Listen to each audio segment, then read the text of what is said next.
kayo nito, ha? Si Sunny Dominguez. Kababata ko to. Tabaw.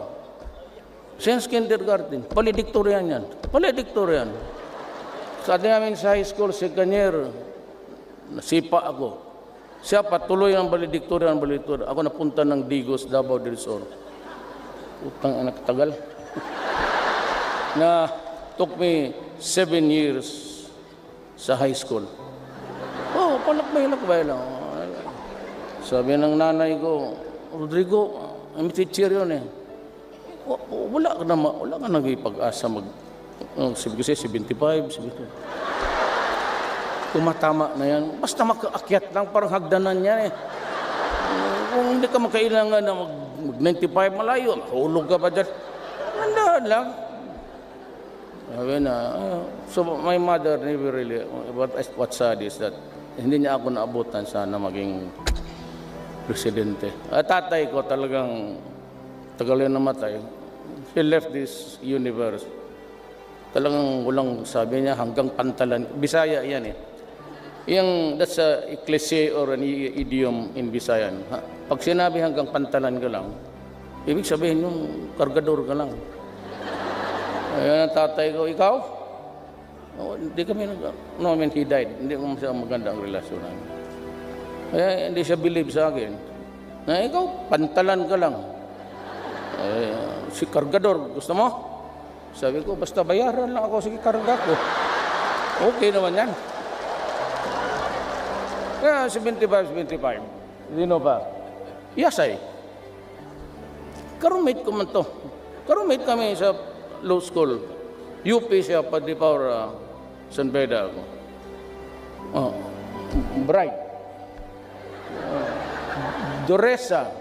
Doon ako napunta sa high school na nandoon si Duresa. Naabutan ko siya. Nauna pa siya graduate sa akin. Anak na. High school. Ano ba to? Totoo. Duresa was valedictorian pag-graduate. Puro yan sila valedictorian.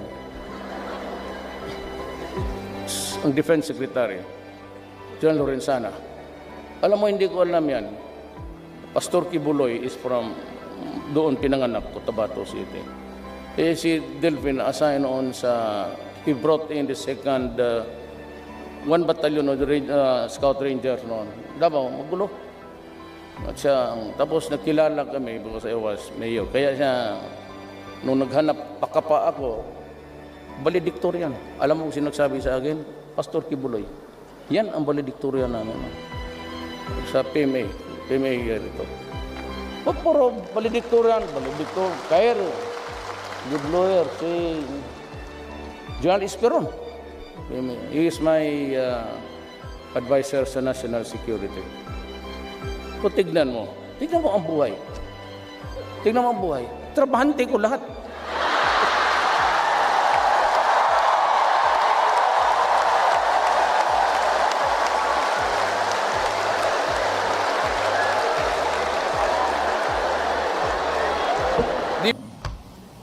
May gusto ka ikwento sa inyo? But can you take it? Yes! Okay. Isang araw, may pumuntang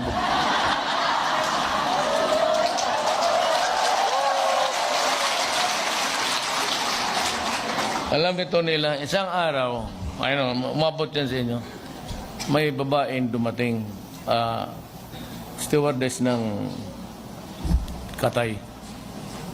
Sabi niya, iyak siya.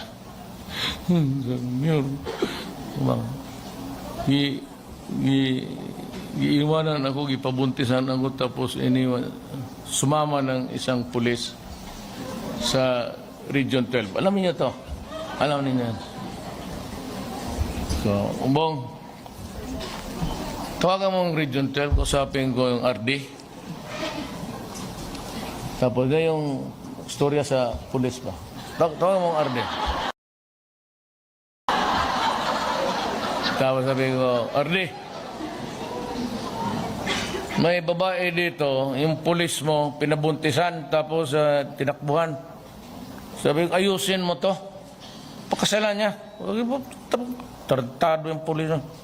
Kaya pagkasalan niya.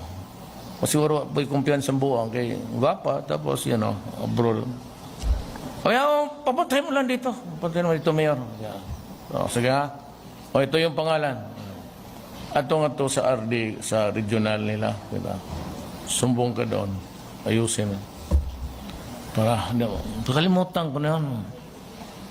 Pasyal ako ng asawa ko. Anak ko dyan sa Obrisa. Pagdating namin dyan sa yung coffee, famous coffee sa kanto, palabas ng gate. Palabas ng Mayor! Naka-shorts. Naka-shorts.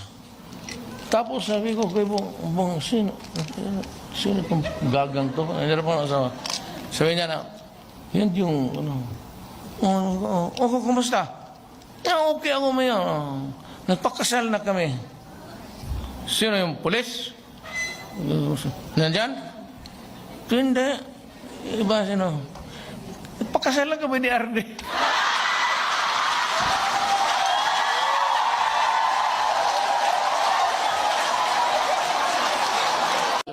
Ito, yung abogado ng mga artista. At ito, kung gusto mo ng chismis kung anong nangyari talaga. Dito ka, Sal, pwede ka nga.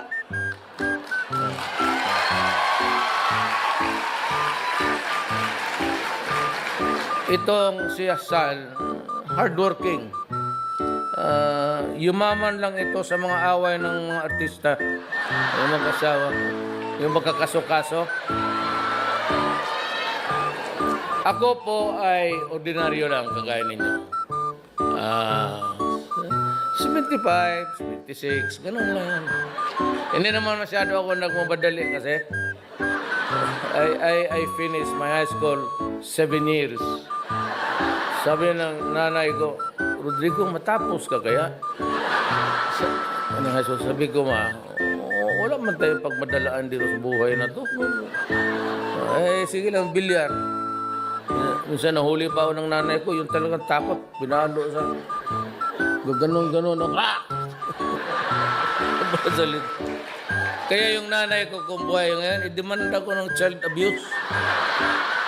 Talagang...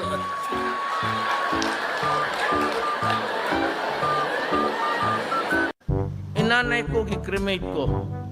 Ako sinabi ko sa mga anak ko, 24 hours, i-cremate ninyo ako. At itapon ninyo ang... Diyan, maghanap kayo ng beach na pinakamadumi. Doon ninyo itapon ang mga asis. Kaya sinong gustong malibing ng... Diyan sa Bayani? Yung libingan ng mga Bayani? Because ang di mabilibing dyan, mga presidente, pati mga sundalo. Ngayon, kung gusto mo, iparapol ko yan dito ngayon, ibigay ko sa iyo yung pwesto ko. Sige, ikaw magbayani dyan. Ako doon lang ako sa tatay ko, pananay ko. Do you know where I want to go? When I die, I want to go where my father and mother are. It's 8 o'clock. Si Irap naghihintay ng buang birthday niya ngayon eh. Sabi niya, punta ka talaga ha. Kasi, tapos nung sabi niya, wala yan si Duterte, ano yan? Low class lang yan, ano yan, style niya pagka ano. Ngayon, balik kita sa kulungan.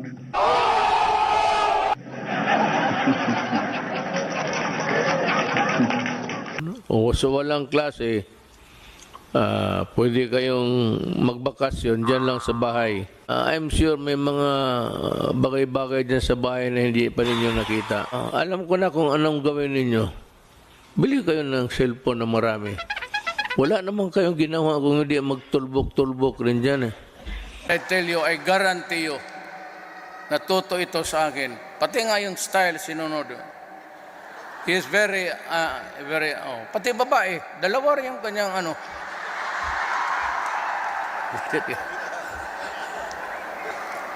Ako, dalawa man rin ang asawa ko. Kaya, putang ina itong, alam mo ba magkano ang sweldo ng presidente? Alam ninyo kung magkano? 200,000. Ang asawa ko dalawa.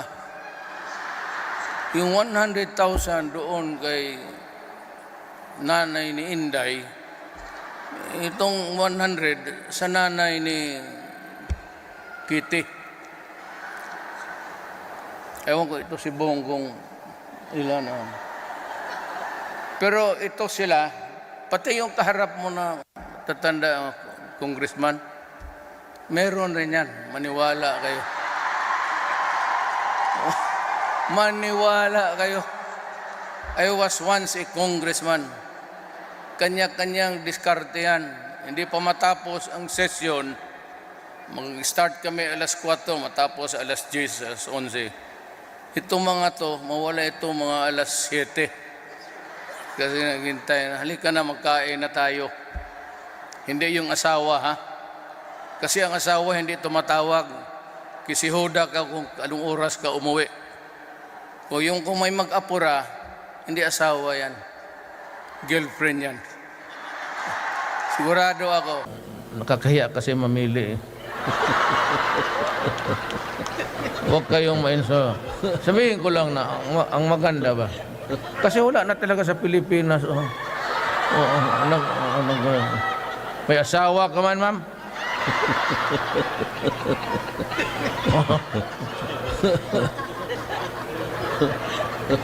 Ma'am, pakialam ko nandoon ka sa Pilipinas. Ako minsan, pag wala nang pili yan.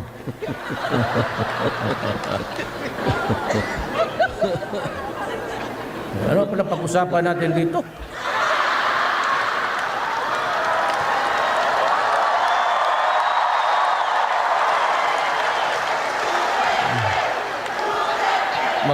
Maganda na ang buhay ninyo.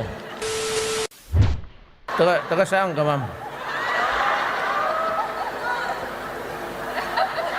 Bukidnon? Hulak ka.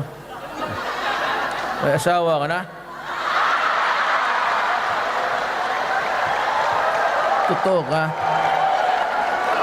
Hindi totoo ka. Kung gusto mong umuwi ngayon, malaki yung urbano. May bakante ka. Totoo ka, taga Bukidnon ka? Sa Malay-Balay? Manolo Portich. Nanalo ako sa Bukidnon, ma'am. Laki ng panalo ko.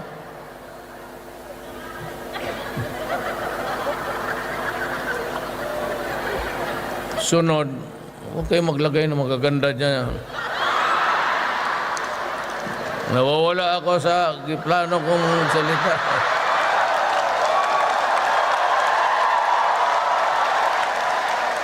Huwag kayong mabastusan. Tao lang po ako.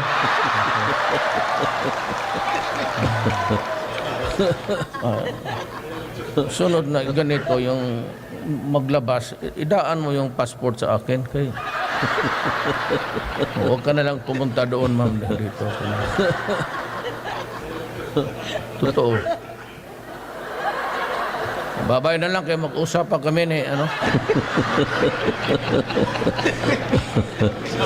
Can we excuse the President?